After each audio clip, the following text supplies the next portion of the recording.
세계 최장기 자망 성공, 우리나라 기술로 설계 건조한 첫 잠수함. 이 화려한 수식어가 붙은 무기체계는 무엇일까요? 바로 도산 안창호함입니다. 이제 정식 해군 함정이 된 도산 안창호함은 승조원의 함정 운영과 작전 환경 숙달, 이러한 전력화 훈련을 거쳐서 실제 작전에 배치됩니다. 반세기 전만 해도 소총 한자로 만들지 못했던 우리나라가 첨단 복합 무기 체계인 잠수함을 직접 개발하고 건조한다니 감회가 새롭습니다. 궁금해 이번 시간에는 도산 안창호함에 대해서 알아보겠습니다.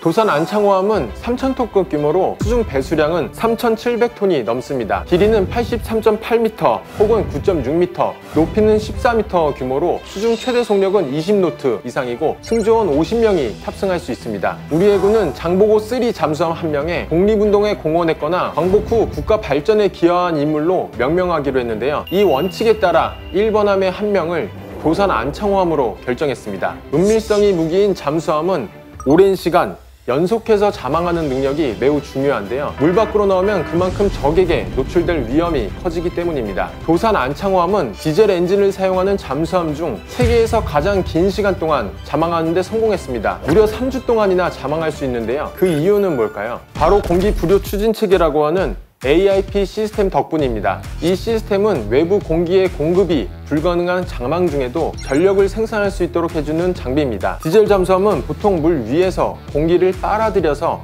엔진을 가동하고 이를 통해 만든 전기를 축전기에 저장해 추진력을 얻습니다. 축전기에 저장된 전기를 모두 쓰면 다시 물 위로 올라와 엔진을 작동해야 하는데요. 이 과정을 스노클이라고 합니다. 하지만 AIP가 있으면 이 스노클 없이도 물속에서 오래 견딜 수 있습니다. 참고로 AIP가 없는 장보고 1은 자망기간이 2-3일 정도밖에 안 되고 AIP가 있지만 도산 안창호함에 비해 연료전지의 성능이 떨어지는 장보고 2는 2주 정도라고 합니다. 여기서 주목할 만한 점은 AIP에 국내 기술로 만든 잠수함용 연료 전지를 탑재했다는 겁니다. 우리나라가 잠수함용 연료 전지를 개발한 것은 독일에 이어 전 세계에서 두 번째인데요. 도산 안창호함 같은 3,000톤급 중형 잠수함에 탑재한 건 세계 최초라고 합니다. 이 장비의 성능에 따라 자망 기간이 결정되는데요. 자망 기간이 길어지면 은밀성과 생존성이 높아지면 물론 해군 전력까지 막강해지게 됩니다. 잠수함이 수심이 깊은 곳으로 잠수하기 위해서는 엄청난 수압을 견뎌야 합니다. 이 수압을 견뎌내기 위해서는 선체를 이루는 골격인 뼈대가 튼튼해야 하는데 고강도 강으로 이루어진 선체일수록 더 깊은 곳으로 잠수할 수 있습니다. 높은 수압에 견딜 수 있는 특수 합금강인 압력 선체 제작 기술이 관건인 이유입니다. 도산 안창호함 선체는 크롬과 몰리브 덴을 첨가한 HY100강이 적용돼 400m 이상 자망할 수 있다고 합니다. 주요 무장을 살펴보면 국내 잠수함 최초로 장보고 1, 2에는 없는 미사일을 수직으로 빠르게 발사할 수 있는 다수의 수직 발사관을 갖추고 있습니다. 이 수직 발사관에는 한국형 SLBM이 탑재되는데요. 지난 7월 4일에는 SLBM이 고난도 기술이 필요한 수중 시험 발사에 성공해 도산 안창호함의 위력을 보여줬습니다. 또 국내에서 연구 개발한 범상어라고 불리는 중어뢰2는 잠수함 전투 체계와 연결돼 원거리 표적을 식별해서 추적하고 격침할 수 있습니다. 그 외에도 부설 위치까지 자체 추진력으로 이동하는 자항 기뢰, 자함의 생존 능력을 높이기 위한 어뢰 기만기, 유도탄이 탑재됐습니다.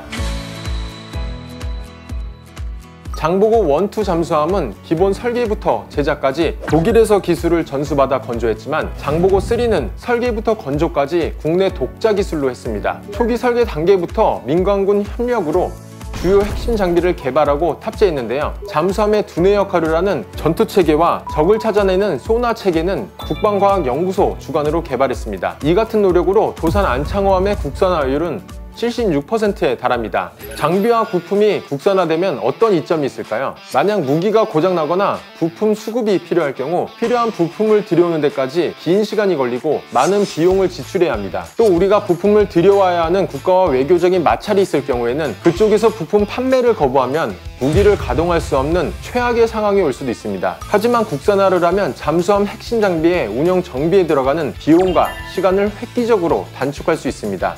또 향후에 성능 개량이 원활하게 이루어져 잠수함 전투력 향상에 기여하고 수출 경쟁력을 확보할 수 있습니다. 이와 관련해 도산 안창호함의 설계 및 건조와 함께 탑재되는 주요 장비들의 국산화를 성공적으로 관리해온 국내 방산업체의 노력도 큰 역할을 했습니다.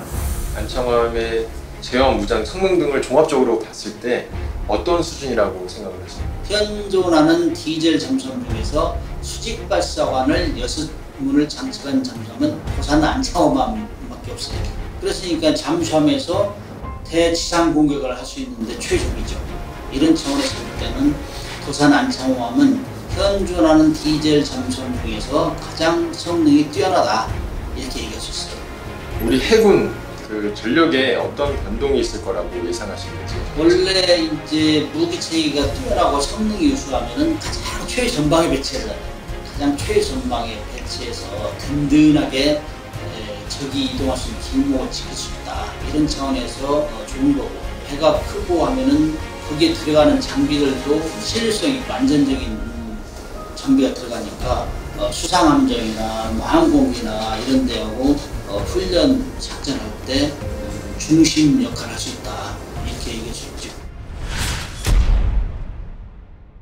우리나라는 선진국보다 100년 늦게 잠수함 건조 사업을 시작했지만 장보고 1, 2 사업을 디딤돌 삼아 독자적인 설계와 건조 능력을 확보했습니다. 특히 1400톤급 잠수함을 건조해 2017년 8월 인도네시아에 인도함으로써 세계 5번째 잠수함 수출국이 됐습니다. 처음에 우리나라가 국내 기술로 잠수함을 설계, 건조한다고 했을 때 선진국들은 반신반의했다고 하는데요. 시험평가를 성공적으로 마치고 우리 해군에 인도된 도산 안창호함을 보면 그 생각이 바뀔 것 같습니다. 장보고 3 배치 2부터는 기존 납축전지에서 순수 우리 기술로 개발한 리튬 전지 체계로 바뀐다고 합니다. 수중에서 작전하는 시간이 더 길어지고 고속 기동 시간도 늘어나 우리 해군의 작전 능력을 한층 끌어올리는데 톡톡한 역할을 할 것으로 보입니다. 우리 기술로 만든 잠수함의 눈부신 활약을 기대하면서 이번 영상을 마치겠습니다.